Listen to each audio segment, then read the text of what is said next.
हाल ही में एक बहुत बड़ा कॉर्पोरेट मर्जर हुआ है और इससे ना एक नया इन्वेस्टमेंट पावर हाउस बन गया है। तो चलिए देखते हैं कि ये सब हुआ कैसे और इसमें आखिर इतनी खास बात क्या है। तो सवाल तो यही उठता है ना कि जब तीन अलग अलग कंपनियां मिलकर एक हो जाती हैं तो होता क्या है?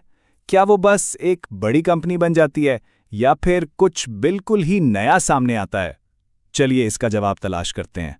चलिए शुरू से शुरू करते हैं। सबसे पहले तो ये समझना जरूरी है कि ये तीनों कंपनियां आखिर एक हुई कैसे और इस पूरी डील की बुनियाद क्या थी।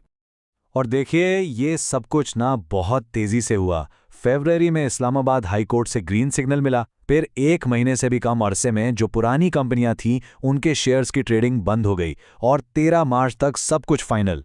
उसके बाद मार्केट में सिर्फ एक ही नाम रह गया, DLL। अच्छा, अब आते हैं असल बात पर। शेयर होल्डर्स के लिए इस डील का मतलब क्या था? देखिए, इसको ऐसे समझ सकते हैं जैसे पुराने टिकट्स के बदले नए टिकट्स मिल रहे हों। यानी अगर किसी के पास DHPL के 100 शेयर्स थे तो उसे नई कंपनी के लगभग 5 शेयर्स मिल गए, और अगर सियान के 100 शेयर्स थे तो उसके बदले में करीबन 7 शेयर्स मिले। तो ये वो कीमत थी जिस पर पुराने इन्वेस्टर्स इस नए सफर का हिस्सा बने। ठीक है, तो अब हम ये तो जान गए हैं कि कंपनी बनी कैसे। तो चलिए अब जरा इसके हुड के नीचे झांक कर देखते हैं कि आखिर वो कौन से 2 इंजन्स हैं जो इसे चला रहे हैं, क्योंकि यही वो चीज़ है जो इसे वाकई यूनिक बनाती है। इस कंपनी को समझने का सबसे आसान तरीका पता है क्या है? इसे एक 2 इंजन वाली मशीन समझ लें।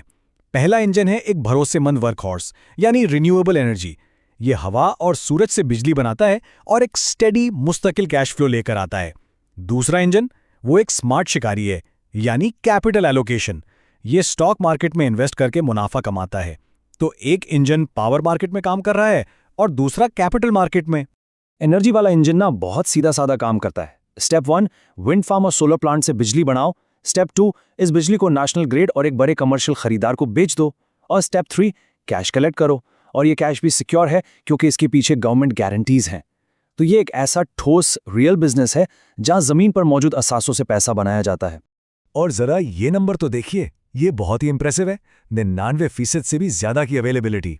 इसका सीधा सा मतलब यह है कि जब भी हवा चल रही हो या सूरज निकला हो, ये प्लांट्स काम करने के लिए ऑलमोस्ट हमेशा तैयार रहते हैं। ये इस इंजन की रिलायबिलिटी का सबसे बड़ा सबूत है।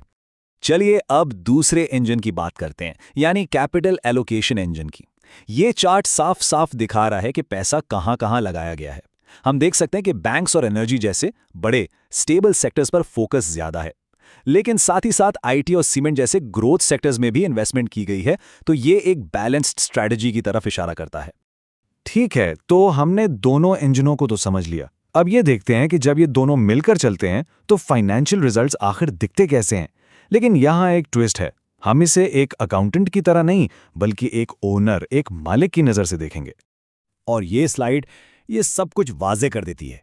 देखिए, एक तरफ है एनर्जी इंजन से आने वाला ठोस रियल प्रॉफिट जो है करीबन 2.4 बिलियन रुपए, लेकिन दूसरी तरफ इन्वेस्टमेंट से होने वाला कागजी मुनाफा देखें, वो 18 बिलियन से भी ऊपर है। ये फर्क बहुत बहुत बड़ा है और यही चीज हमें सिखाती है कि असल कैश और मार्केट के शोर में फर्क करना कितना जरूरी है।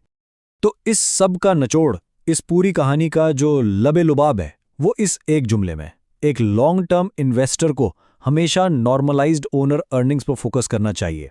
इसका मतलब क्या है? मतलब ये कि एनर्जी इंजन से आने वाले स्टेडी कैश पर तवज्जो देनी चाहिए, ना कि इन्वेस्टमेंट इंजन के कागजी उतार चढ़ाव पर। असल कहानी कैश फ्लो में है, अकाउंटिंग के शोर में नहीं। आपने मोट्स के बारे में सुना होगा, वो हिफाजती खंदकें जो किलों के गिर्द होती हैं।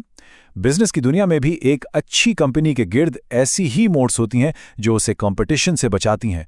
तो चलिए देखते हैं कि इस कंपनी के किले की दीवारें कितनी मजबूत हैं और इसकी बुनियाद कैसी है। तो इस कंपनी की ताकत ना कई चीजों से आती है। सबसे पहली चीज, एनर्जी इंजन से आने वाला कैश फ्लो। ये एक ना खत्म होने वाले दरिया की तरह है, मुस्तकिल। दूसरा फायदा यह है कि क्योंकि ये एक लिस्टेड कंपनी है, इसके पास परमानेंट कैपिटल है, यानी इसे इन्वेस्टर्स को पैसा वापस करने की कोई जल्दी नहीं है। ये लॉन्ग टर्म सोच सकती है। और तीसरी और बहुत अहम बात यह कि एक बड़े ग्रुप का हिस्सा होने की वजह से इससे वो रिसोर्सेज और कनेक्शंस हासिल हैं जो शायद दूसरों के पास ना हो। लेकिन एक पहलू है जिस पर गौर करना जरूरी है, और वो है ओनरशिप। कंपनी का ज़्यादातर कंट्रोल स्पॉन्सर ग्रुप के पास है। सिर्फ 10% के करीब शेयर्स ही आम लोगों की ट्रेडिंग के लिए अवेलेबल हैं। इसका सीधा सा मतलब यह है कि बड़े फैसले चंद हाथों में होते हैं, जो कि अच्छी बात भी हो सकती है और बुरी भी। तो हमने अभी तक इसकी स्ट्रेंथ्स की तो बात कर ली। चलिए अब तस्वीर का दूसरा रुख भी देखते हैं। जाहिर है हर इन्वेस्टमेंट में मौके के साथ साथ रिस्क्स भी जुड़े होते हैं। तो आइए अब जरा तराजू के दोनों पड़ों पर नजर डालते हैं। तो आखिर किन चीजों पर नजर रखनी चाहिए? देखिए, पहला है कॉन्सेंट्रेशन रिस्क, यानी अर्निंग्स का बहुत ज्यादा इन्हिसार चंद बड़ी इन्वेस्टमेंट्स पर है। अगर इनमें से एक भी डगमगाई तो असर बड़ा हो सकता है। दूसरा है एग्जीक्यूशन रिस्क। मर्जर के बाद कंपनियों को मिलकर काम करवाना हमेशा एक चैलेंज होता है। फिर उसके अलावा पावर सेक्टर की सरकारी पॉलिसीज और टैक्स के मसाइल तो हमेशा ही एक सरदर्द बन सकते हैं। ये वो मुमकिन तूफान है जिनके लिए हमेशा तैयार रहना पड़ता है। तो आखिर में हम वापस उसी सवाल पर आते हैं, क्या ये एक ऐसा कंपाउंडर है जो आने वाली दहाइयों तक सरमाए को बढ़ाता रहेगा, जिसकी असल ताकत उसका स्टेडी एनर्जी इंजन है, या फिर ये एक ऐसी वॉलेटाइल राइड है जिसे उसका इन्वेस्टमेंट वाला इंजन चला रहा है? इसका जवाब शायद इस बात पर डिपेंड करता है कि कोई किस इंजन पर ज़्यादा भरोसा करता है।